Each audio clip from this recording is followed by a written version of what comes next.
प्रश्न है, इस एक नए भारत के संकल्प का अगर कोई सबसे बड़ा प्रतीक है तो वो हैं हमारे प्रधानमंत्री श्री नरेंद्र मोदी जी। मुझे आपका स्वागत करते हुए बेहद खुशी हो रही है प्रधानमंत्री जी। हम आपके तहे दिल से आभारी हैं। हमें गर्व है कि आज आपके नेतृत्व में भारत दुनिया की फास्टेस्ट ग्रोइंग इकोनॉमी है।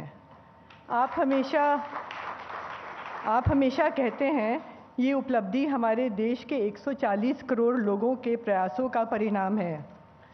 भारत के बढ़ते प्रभाव का एक महत्वपूर्ण उदाहरण हमें पिछले दिनों आपकी अध्यक्षता में हुई G20 समिट के दौरान देखने को मिला। इस समिट में एक ठोस और न्यायपूर्ण दुनिया के लिए डिक्लेरेशन पर सबसे बड़े देशों का कंसेंसस बनना ऐतिहासिक घटना है। G20 समिट के डिक्लेरेशन में gender, environment, global south, Ukraine war और क्लाइमेट टॉक्स में हमारी पोजीशंस ने भारत के उच्च नैतिक चरित्र को जग जाहिर किया है। वर्ल्ड बैंक और यूनाइटेड नेशंस जैसे मल्टीलैटरल इंस्टीट्यूशंस में इमर्जिंग वर्ल्ड ऑर्डर के तहत सुधार के लिए भारत के प्रयासों को जो समर्थन मिल रहा है वो दुनिया में हमारे बढ़ते प्रभाव का प्रतीक है। किसी देश की दुनिया की बड़ी ताकत बनने के लिए 4 मुद्दों का ख्याल रखना होता है। इसमें पहला है इकोनॉमिक परफॉर्मेंस। भारत पिछले कई साल से दुनिया की फास्टेस्ट ग्रोइंग इकोनॉमी है। आज भारत विश्व का सर्विस सेक्टर पावर हाउस होने के साथ मैन्युफैक्चरिंग रेवोल्यूशन की ओर भी तेज़ी से कदम बढ़ा रहा है। आईफोन और 5G टेक्नोलॉजी से लेकर फाइटर जेट्स और सैटेलाइट्स तक मेक इन इंडिया का दायरा बढ़ता जा रहा है। 1 लाख स्टार्टअप्स और 100 से भी ज़्यादा यूनिकॉर्न्स के साथ आज भारत का स्टार्टअप इकोसिस्टम विश्व के तीसरे नंबर पर है। 2014 में हम दुनिया की 10th लार्जेस्ट इकोनॉमी हुआ करते थे, अब बहुत जल्दी 3rd लार्जेस्ट इकोनॉमी बनने जा रहे हैं।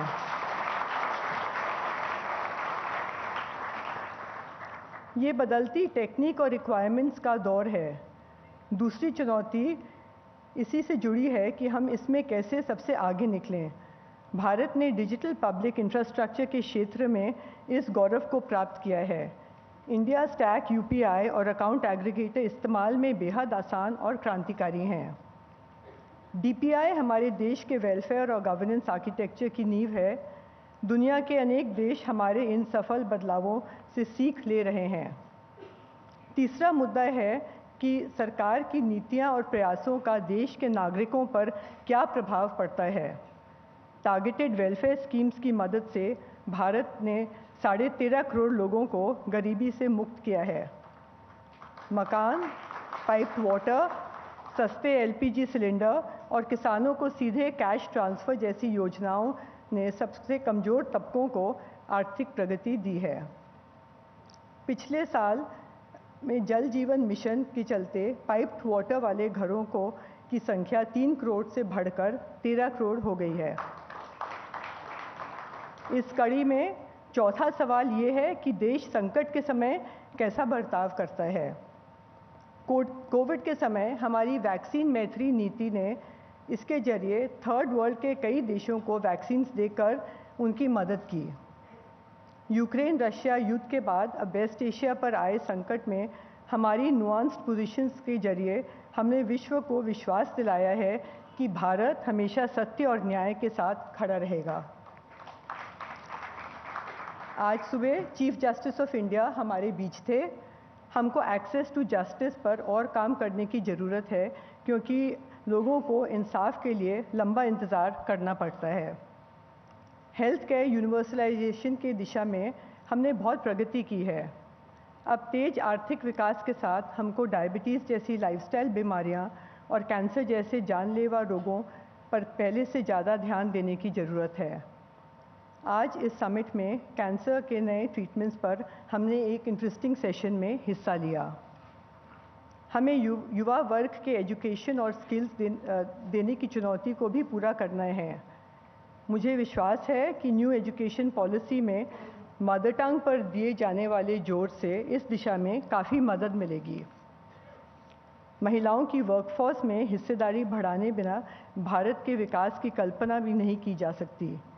यह सुखद है कि भारतीय महिलाएं आज हर क्षेत्र में बढ़ चढ़कर हिस्सा ले रही हैं। इस सिलसिले में हमारी सेना की महिलाओं ने कॉम्बैट और कमांड रोल्स देना बड़ा फैसला है। आज दोपहर तीनों फोर्सेस की 3 महिला अफसरों ने हमसे बात की। नए भारत के निर्माण की इस यात्रा के बारे में विस्तार में से जानने के लिए मैं बहुत गर्व और आदर के साथ प्रधानमंत्री जी को हमें संबोधित करने के लिए आमंत्रित करती हूँ।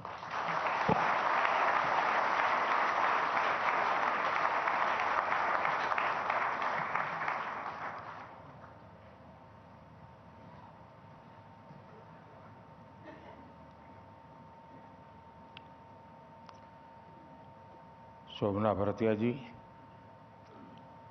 हिंदुस्तान टाइम्स के आपकी टीम के सभी सदस्य, यहाँ उपस्थित सभी गेस्ट, देवी और सज्जनों, सबसे पहले तो मैं आप सबकी क्षमा चाहता हूं क्योंकि मैं चुनावी मैदान में था तो वहाँ से आते आते थोड़ी देर हो गई, लेकिन सीधा एयरपोर्ट से पहुंचा हूं आपके बीच। शोभना जी बहुत बढ़िया बोल रही थी।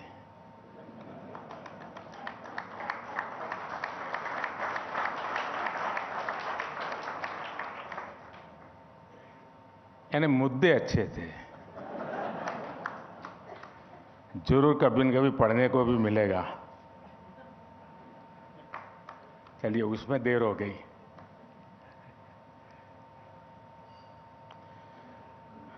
साथियों, आप सबको नमस्कार। हिंदुस्तान टाइम्स लीडरशिप समिट में एक बार फिर आपने मुझे यहाँ निमंत्रित किया, इसके लिए मैं एसटी ग्रुप का बहुत बहुत धन्यवाद करता हूँ। 2014 में जब हमारी सरकार बनी थी और हमारा सेवाकाल शुरू हुआ था, उस वक्त इस समिट की थीम थी रीशेपिंग इंडिया। यानी एसटी ग्रुप ये मानकर चल रहा था कि आने वाले समय में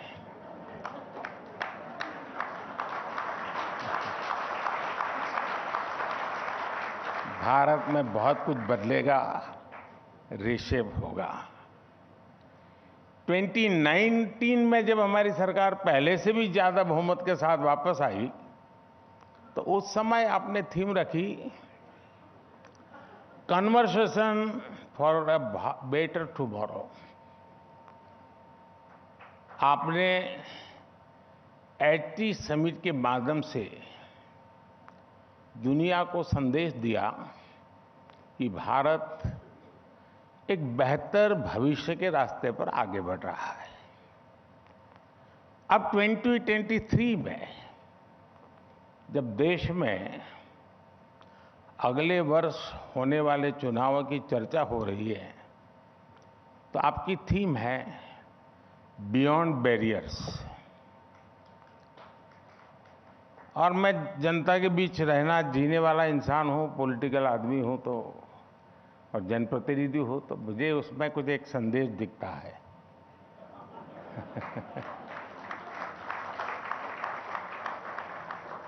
आमतौर पर ओपिनियन पोल चुनाव के कुछ हफ्ते पहले आते हैं और बताते हैं क्या होने वाला है, लेकिन आपने साफ संकेत दे दिया है कि देश की जनता इस बार सारे बैरियर्स तोड़कर हमारा समर्थन करने वाली है।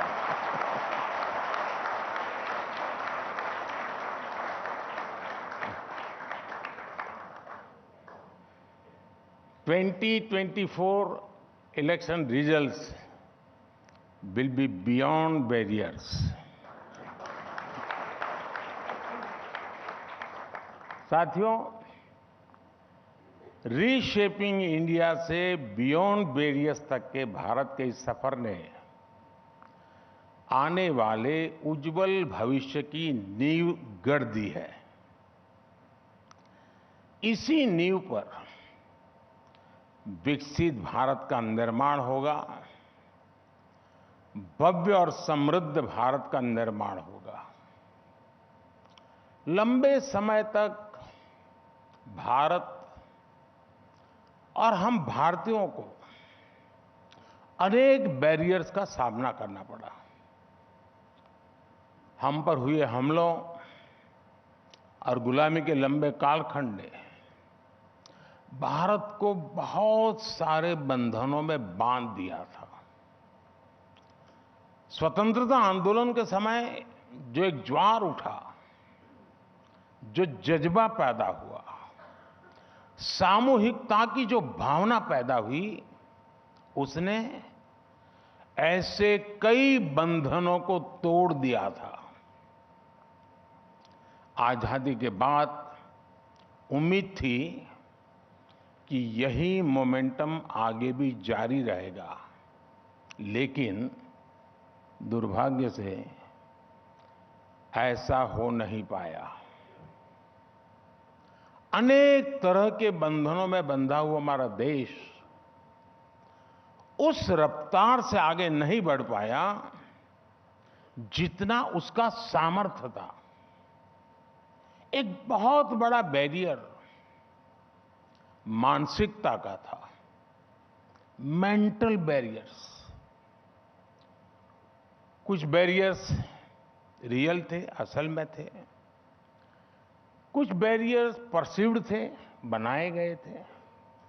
और कुछ बैरियर्स एग्जेजरेटेड, बढ़ा चढ़ाकर हमारे सामने हौवे की तरह प्रस्तुत कर दिए गए थे। 2014 के बाद से ही भारत लगातार इन बंधनों को तोड़ने के लिए मेहनत कर रहा है।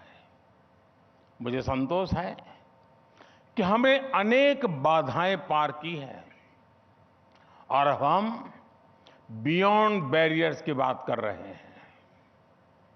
आज भारत हर बैरियर तोड़ते हुए चांद पर वहां पहुंचा है जहां कोई नहीं पहुंचा है। आज भारत हर चुनौती को पार करते हुए डिजिटल ट्रांजैक्शन में नंबर 1 बना है।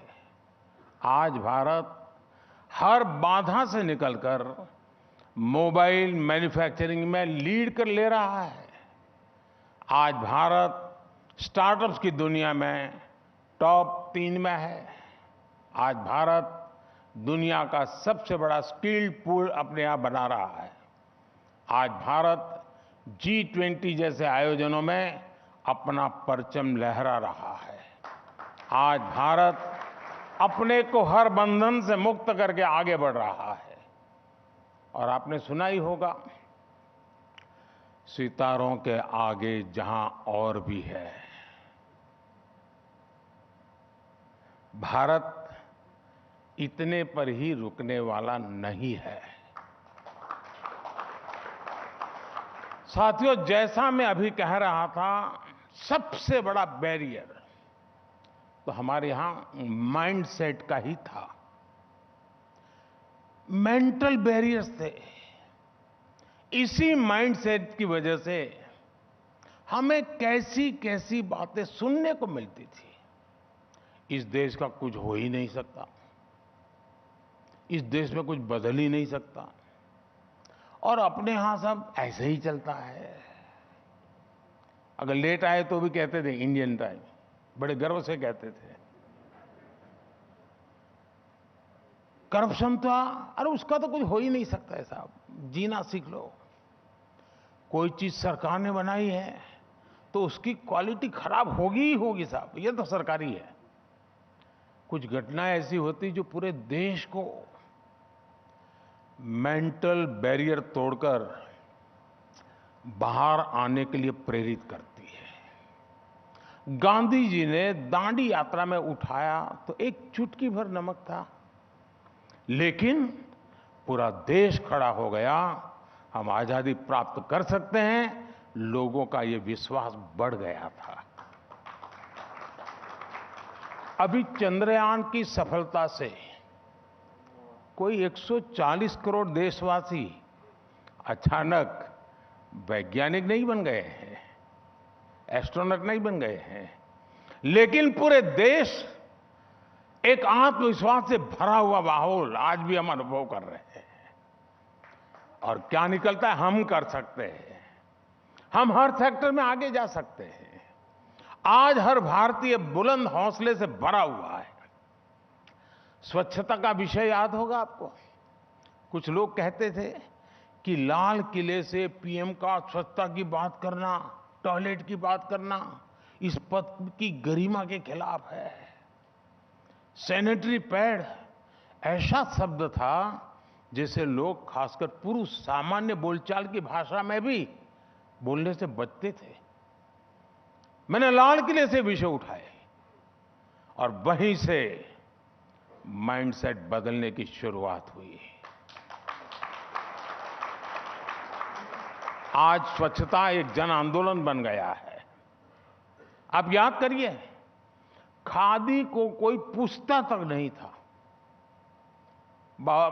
हम जैसे नेताओं का यही वो विषय रह गया था। वो भी चुनाव में जरा लंबा कुर्ता पहन के पहुंच जाना, यही हो गया था। लेकिन अब पिछले 10 साल में खादी की बिक्री 3 गुना से ज्यादा बढ़ गई है। साथियों, जनधन बैंक अकाउंट्स की सफलता देशवासी जानते हैं। लेकिन जब हम इस योजना को लेकर आए थे तो कुछ एक्सपर्ट ने कहा था कि ये अकाउंट खोलना संसाधनों की बर्बादी है, गरीब इनमें एक पैसा भी नहीं डालेगा। बात केवल पैसे की नहीं थी, बात थी मेंटल बैरियर तोड़ने की, माइंडसेट बदलने की। ये लोग गरीब के उस अभिमान को, उस स्वाभिमान को कभी समझ नहीं पाए जो जनधन योजना ने उस गरीब को मैं जगाया। उसे तो बैंकों के दरवाजे तक जाने की हिम्मत नहीं होती थी, वो डरता था। उसके लिए बैंक अकाउंट होना भी अमीरों की चीज थी। जब उसने देखा कि बैंक खुद उसके दरवाजे तक आ रहे हैं तो उसमें एक विश्वास जगा, एक स्वाभिमान जगा, उसके मन में एक नया बीज पनपा।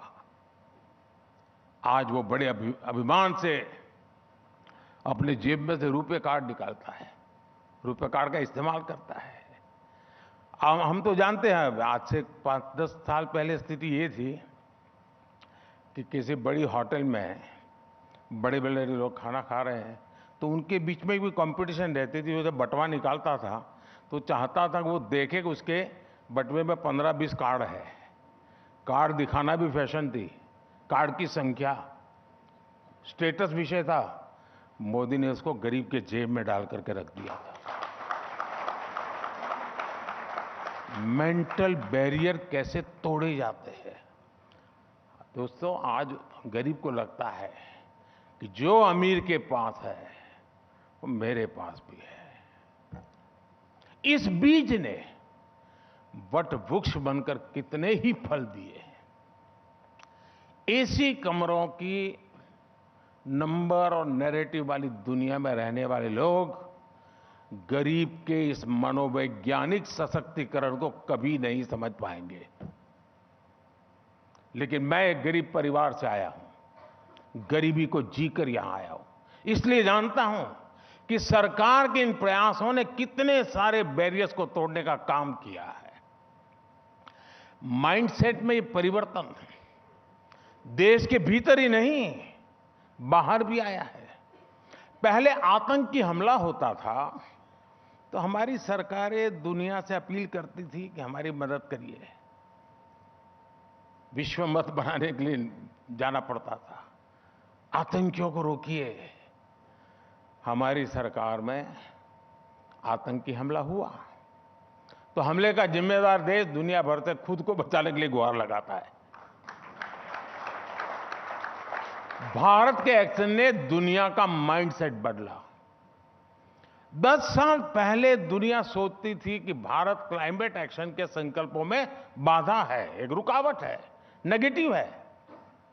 लेकिन आज भारत दुनिया के क्लाइमेट एक्शन के संकल्पों को लीड कर रहा है, अपने टारगेट को समय से पहले हासिल करके दिखा रहा है।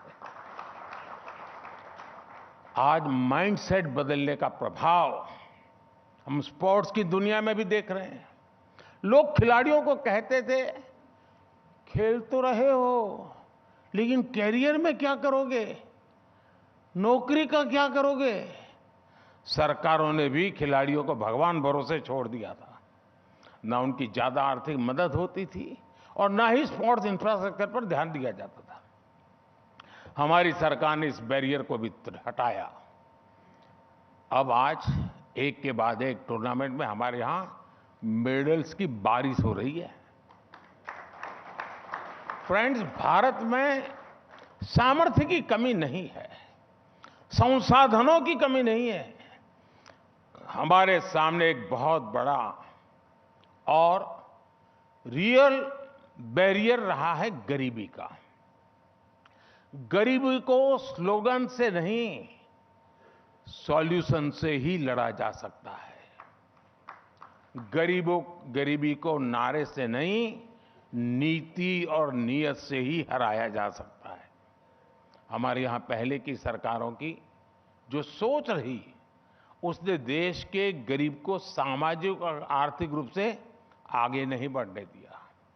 मैं मानता हूं, गरीब में खुद इतना सामर्थ्य होता है कि वो गरीबी से लड़ सके और उस लड़ाई में जीत सके। हमें उसे सपोर्ट करना होता है, उसे मूलभूत सुविधाएं देनी होती है, उसे एम्पावर करना होता है। इसलिए हमारी सरकार ने इन बाधाओं को तोड़ने के लिए गरीब को एम्पावर करके उस काम को हमने सर्वोच्च प्राथमिकता के रूप में लिया। हमने न सिर्फ लोगों का जीवन बदला, बल्कि गरीबों को गरीबी से उबरने में मदद भी की। इसके परिणाम आज देश स्पष्ट देख रहा है। और अभी शोभना जी बता रही थी, सिर्फ 5 वर्षों में 13 करोड़ से ज्यादा लोग गरीबी से बाहर आए हैं। यानी हम कह सकते हैं कि 13 करोड़ लोगों ने अपनी गरीबी के बैरियर को तोड़ा और देश के नियो मिडिल क्लास में शामिल हुए हैं। साथियों, भारत के विकास के सामने एक बहुत बड़ा रियल बैरियर रहा है परिवारवाद और भाई भतीजावाद का। वही आदमी आसानी से आगे बढ़ पाता था जो किसी खास परिवार से जुड़ा हो या फिर किसी शक्तिशाली आदमी को जानता हो। देश के सामान्य नागरिक की कहीं कोई पूछ नहीं थी। चाहे खेल हो, विज्ञान हो, राजनीति हो या पद्म सम्मान हो, देश के सामान्य मानवी को लगता था कि अगर वो किसी बड़े परिवार से नहीं जुड़ा है तो उसके लिए सफल होने की संभावना बहुत कम है। लेकिन आपने बीते कुछ सालों में देखा है कि इन सभी क्षेत्रों में देश का सामान्य नागरिक अब एम्पावर्ड और एनकरेज फील करने लगा है। अब उसे इसकी चिंता नहीं होती कि उसे किसी ताकतवर आदमी के यहां चक्कर लगाने होंगे, उसकी सहायता लेनी होगी। यस्टरडेज या unsung heroes are country's heroes today. Friends, Bharat में वर्षों तक आधुनिक इंफ्रास्ट्रक्चर की कमी हमारे विकास के रास्ते में एक बड़े और रियल बैरियर के समान रही है। हमने इसका समाधान निकाला है। भारत में दुनिया की सबसे बड़ी इंफ्रास्ट्रक्चर बिल्डिंग ड्राइव शुरू हुई। आज देश में अभूतपूर्व इंफ्रास्ट्रक्चर डेवलपमेंट हो रहा है। मैं आपको कुछ उदाहरण दूंगा जिससे आपको भारत के स्पीड और स्केल का अंदाजा लगेगा। साल 2013-14 में हर दिन 12 किलोमीटर हाईवे बनते थे। मेरा सेवा काल शुरू होने से पहले की बात कर रहा हूं। 22-23 में हमने लगभग प्रतिदिन 30 किलोमीटर हाईवे हर दिन बनाए हैं। 2014 में देश के 5 शहरों में मेट्रो रेल की कनेक्टिविटी थी। 2023 में देश के 20 शहरों में मेट्रो रेल कनेक्टिविटी है। 2014 में देश में करीब 70 ऑपरेशनल एयरपोर्ट्स थे। 2023 में यह संख्या लगभग 150 तक पहुंच गई है, यानी ये आंकड़ा डबल हो गया। 2014 में देश में करीब 380 मेडिकल कॉलेज थे। 2023 में हमारे पास 700 से अधिक मेडिकल कॉलेज है। 2014 में ग्राम पंचायतों तक सब सिर्फ 350 किलोमीटर ऑप्टिकल फाइबर पहुंचा था, सिर्फ 350 किलोमीटर। 2023 तक हमने करीब 6 लाख किलोमीटर ऑप्टिक फाइबर बिछाकर ग्राम पंचायतों को जोड़ा है। 2014 में 55% गांव ही पीएम ग्राम सड़क योजना से जुड़े थे। हमने 4 लाख किलोमीटर से ज्यादा सड़कें बनाकर ये आंकड़ा 99% तक पहुंचा दिया है। 2014 तक भारत में करीब 20,000 किलोमीटर रेल लाइनों का इलेक्ट्रिफिकेशन होता था। ध्यान से सुनिए, 70 साल में 20,000 किलोमीटर रेल लाइनों का इलेक्ट्रिफिकेशन, जबकि हमारी सरकार ने 10 साल में करीब 40,000 किलोमीटर रेल लाइनों का इलेक्ट्रिफिकेशन किया है। ये आज के भारत की स्पीड है, स्केल है और भारत की सक्सेस का प्रतीक है। साथियों, बीते वर्षों में हमारा देश कुछ परसीव्ड बैरियर्स से भी बाहर निकला है। एक समस्या हमारे यहां पॉलिसी मेकर्स, हमारे पॉलिटिकल एक्सपर्ट के दिमाग में भी थी। वो ये मानते थे कि गुड इकोनॉमिक्स, गुड पॉलिटिक्स हो ही नहीं सकती। अनेक सरकारों ने भी इसे ही मान लिया और इसके कारण देश को राजनीतिक और आर्थिक दोनों ही मोर्चों पर मुश्किलें बढ़ने लगी। लेकिन हमने गुड इकोनॉमिक्स और गुड पॉलिटिक्स को एक साथ ला करके दिखाया है। आज सब ये स्वीकार कर रहे हैं कि गुड इकोनॉमिक्स, गुड पॉलिटिक्स भी है।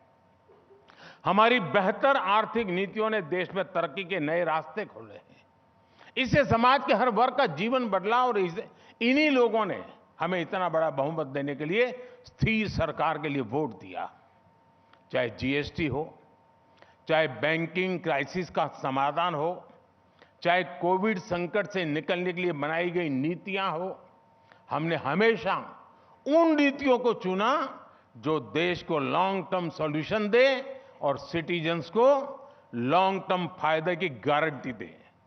साथियों, परसीव्ड बैरियर्स का एक और उदाहरण है महिला आरक्षण बिल।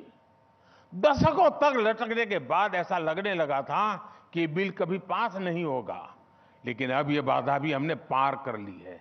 नारी शक्ति वंदन अधिनियम आज एक सच्चाई है।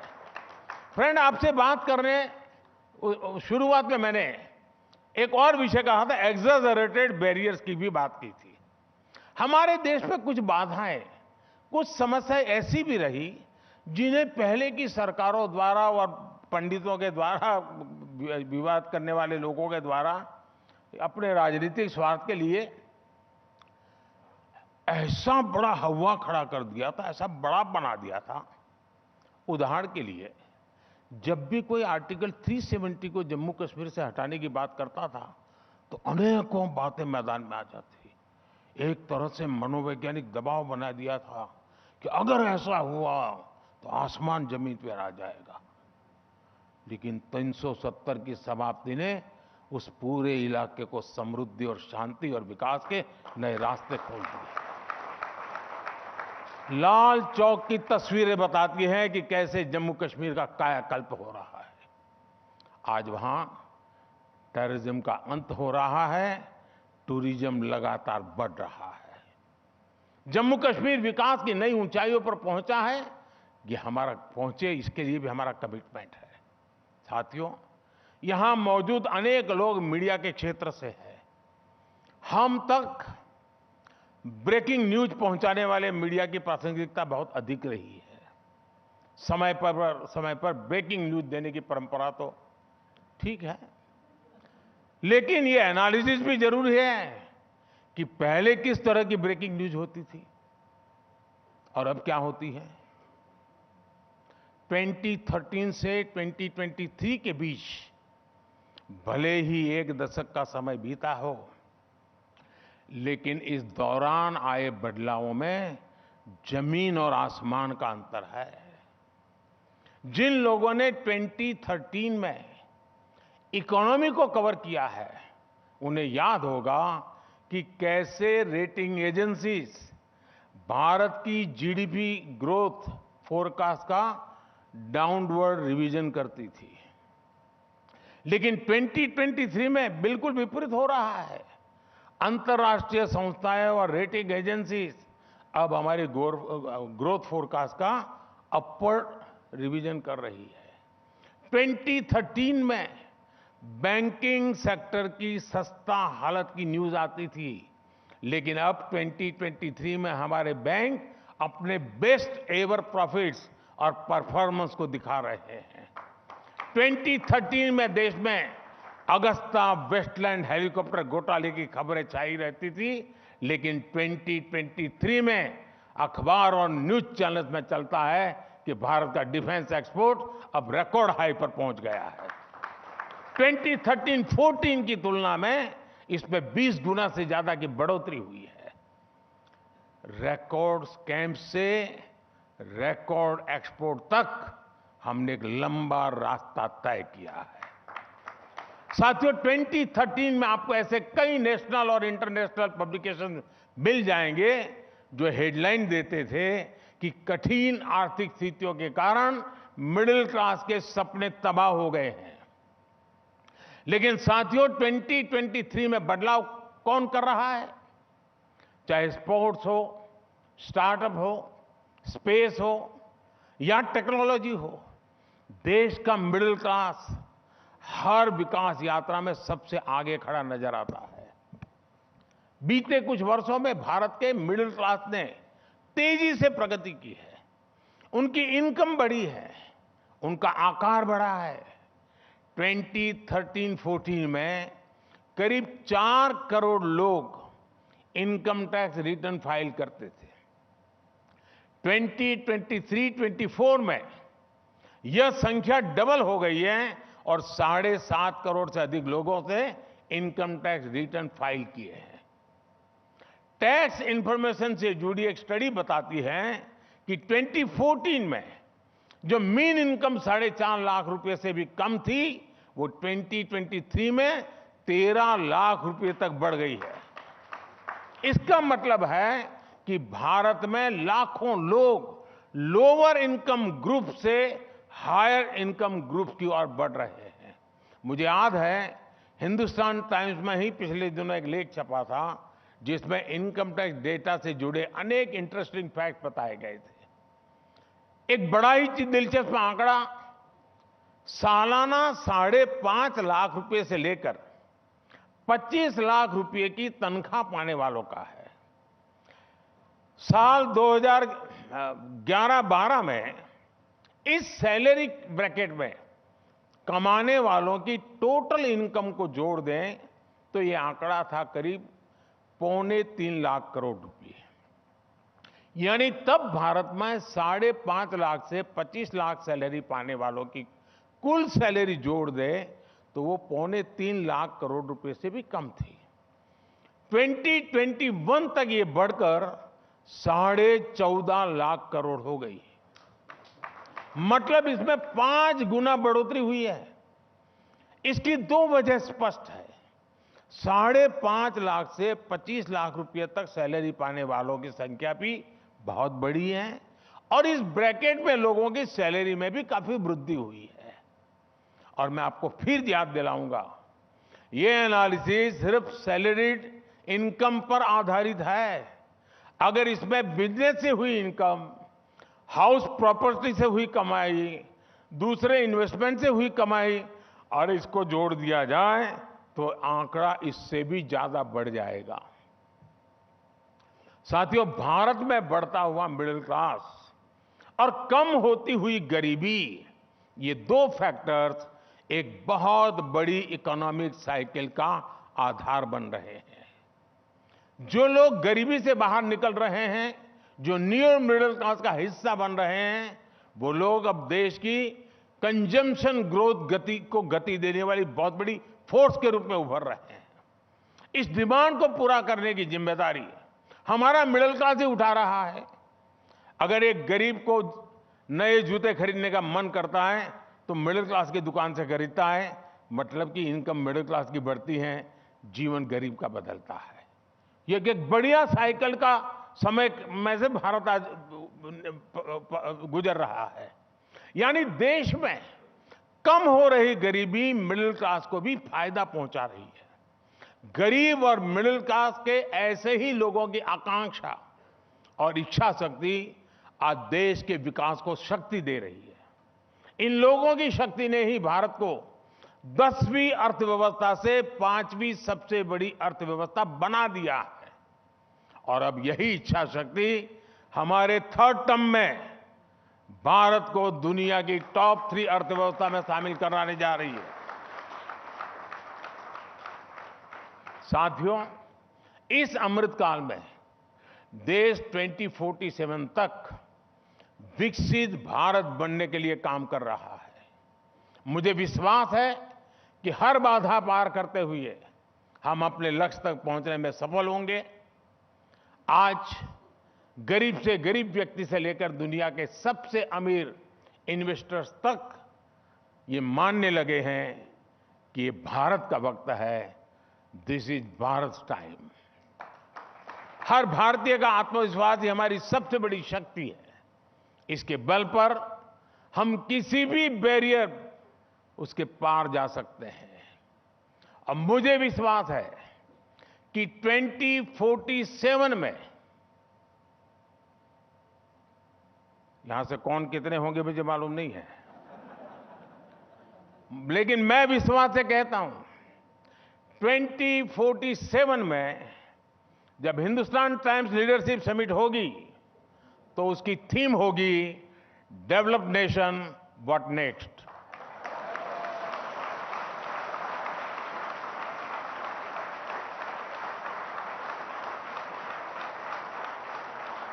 एक बार फिर इस समिट के लिए आप सभी को मेरी ढेर सारी शुभकामनाएं। बहुत बहुत धन्यवाद।